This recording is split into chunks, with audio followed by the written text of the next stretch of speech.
Hello friends, இன்றைக்கி நம்ம என்ன பார்க்க போகிறோன்னா, ஒரு அரைச்சி விட்ட கிராமத்து ஸ்டைலில் ஒரு மட்டன் குழம்பு தாங்க பார்க்க போகிறோம். நல்லா சுட சுட இந்த ஞாயிற்றுக்கிழமையில் ஒரு ஒயிட் ரைஸ் பண்ணி இந்த மட்டன் குழம்பு போட்டு சாப்பிட்டிங்கன்னா அவ்வளோ அருமையாக இருக்கும். ஸோ இது எப்படி செய்கிறதுன்னு இன்றைக்கி பார்க்கலாம். நான் இன்றைக்கி 3/4 கிலோ மட்டனில் தான் செஞ்சுருக்கேன். நீங்கள் அதுக்கேற்ற மாதிரி மசாலா கூட குறைய பார்த்துக்கோங்க.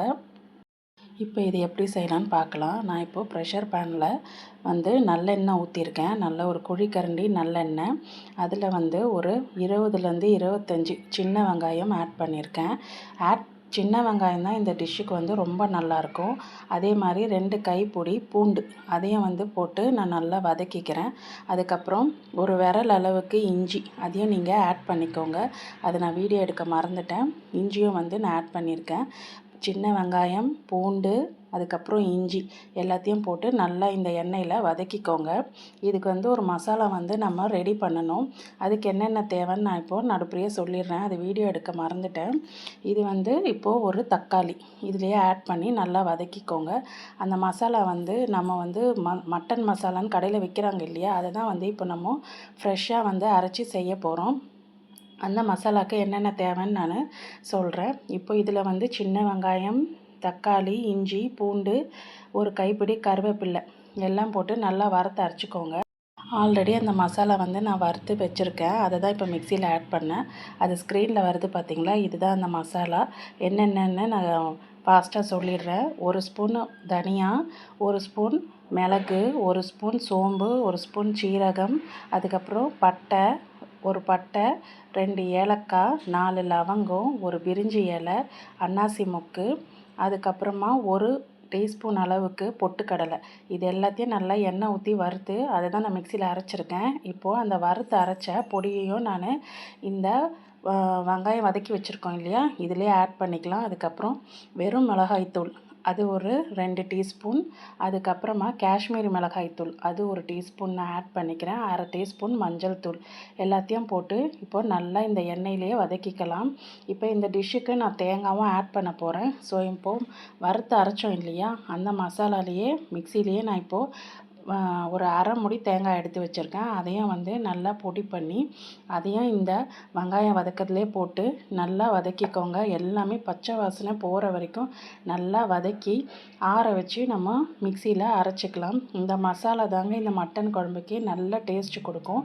இப்போ இந்த மசாலா நமக்கு மட்டன் குழம்புக்கு நல்ல ஒரு திக்னஸும் கொடுக்கும்.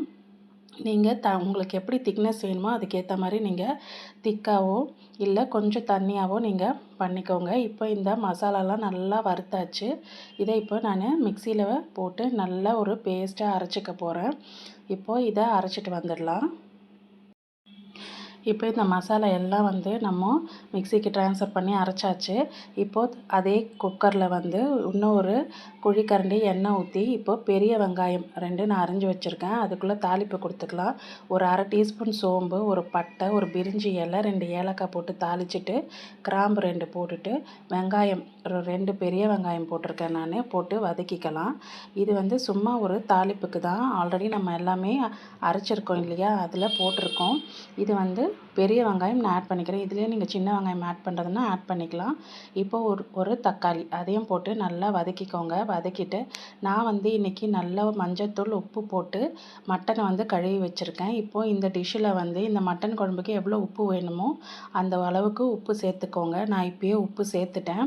அதுக்கப்புறமா இப்போது மட்டனை நான் நல்லா கழுவி வச்சுருக்கேன் இல்லையா, இப்போது இந்த மட்டனையும் இதிலேயே போட்டு ஆட் பண்ணிவிட்டு நல்லா வதக்கிக்கலாம். நம்ம ரெகுலராக செய்கிற மட்டன் குழம்பும் இதுவும் ட்ரை பண்ணி பாருங்கள்.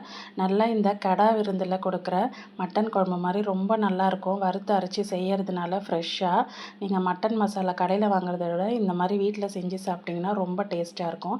1/2 டீஸ்பூன் மஞ்சள் தூள் ஆட் பண்ணிக்கிறேன். இப்போ அதையும் ஆட் பண்ணி நல்லா வதக்கிக்கலாம். இப்போ மிக்சியில் நம்ம ஆற வச்சுருக்கோம் இல்லையா, அதை நல்லா அரைச்சி இப்போது மட்டனோட நம்ம சேர்த்து எவ்வளோ தண்ணி திக்னஸ் வேணுமோ அதையும் நீங்கள் ஆட் பண்ணிக்கோங்க. இப்போ எவ்வளோ அந்த அரைச்ச கலவை ஊற்றி எவ்வளோ எங்களுக்கு திக்னஸ் வேணுமோ அந்த அளவுக்கு தண்ணி ஊற்றி இந்த ஸ்டேஜில் உப்பு எவ்வளோ வேணுமோ பார்த்து நீங்கள் கூட குறைய ஆட் பண்ணிக்கோங்க. அதுக்கப்புறம் மல்லித்தழை அதையும் நான் நல்லா கழுவி இதிலேயே ஆட் பண்ணி இப்போது விசில் போட போகிறேன். நான் உப்பு ஆட் பண்ணியிருக்கிறதுனால மட்டனில் வந்து நல்லா உப்பு இறங்கி நல்லா டேஸ்ட்டாக இருக்கும். அதனால தான் இப்போயே உப்பு ஆட் பண்ணிட்டேன். சில பேர் மட்டன் வெந்ததுக்கப்புறம் ஆட் பண்ணுவாங்க. அது உங்களோட விருப்பம் எப்படி ஆட் பண்ணுறீங்களோ. நான் இப்போது உப்பு ஆட் பண்ணிட்டதுனால எப்படி வேக வச்சுருக்கேன்னா, ஒரு விசில் வந்ததுக்கப்புறம் 15 நிமிஷம் சின்ன தீயில வச்சுருக்கேன்.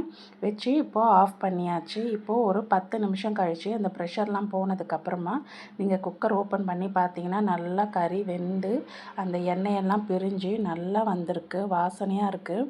நீங்களும் ட்ரை பண்ணி பாருங்கள். ரொம்பவே நல்லா இருந்தது குழம்பு. ரொம்ப காரமாகவும் இருக்காது. அதே நேரம் ரொம்ப கரெக்டாக இருக்கும். இது நான் சொல்கிற அளவுக்கு 3/4 கிலோ மட்டனுக்கு நீங்கள் ட்ரை பண்ணி பாருங்கள். ட்ரை பண்ணி பார்த்துட்டு எப்படி இருக்குன்னு எனக்கு கமெண்ட்ஸில் சொல்லுங்கள். உங்களுக்கு இந்த மட்டன் குழம்பு பிடிச்சிருந்ததுன்னா லைக் பண்ணுங்கள், சப்ஸ்கிரைப் பண்ணுங்கள், ஷேர் பண்ணுங்கள். இப்போ இந்த மட்டன் குழம்பு ஒரு சர்விங் பவுலில் நாங்கள் மாற்றிக்கிறோம். மட்டன்லாம் நல்லா பஞ்சு மாதிரி நல்லா வெந்திருந்தது. உப்பு போட்டிருந்தீங்கன்னா 15 மினிட்ஸ் சின்ன தீயில வைங்க. உப்பு போடலைன்னா ஒரு 10 நிமிஷம் சின்ன தீயில வச்சுட்டு அதுக்கப்புறம் நீங்கள் உப்பை ஆட் பண்ணிக்கோங்க. எங்கள் வீட்டில் எல்லாருக்கும் வந்து இது கொஞ்சம் தண்ணியாக இருந்தால் தான் பிடிக்கும். அதனால் நான் ரொம்ப திக்காகவும் இல்லாமல் ரொம்ப தண்ணியாகவும் இல்லாமல் மீடியமான ஒரு கன்சிஸ்டன்சியில் வச்சுருக்கேன். பாருங்கள் மட்டன் குழம்பு எவ்வளோ சூப்பராக வந்திருக்குன்னு. நன்றி மக்களே. நீங்களும் இந்த சண்டே இந்த மட்டன் குழம்பு ட்ரை பண்ணி எப்படி இருக்குன்னு எனக்கு சொல்லுங்கள். தேங்க்யூ. பாய்.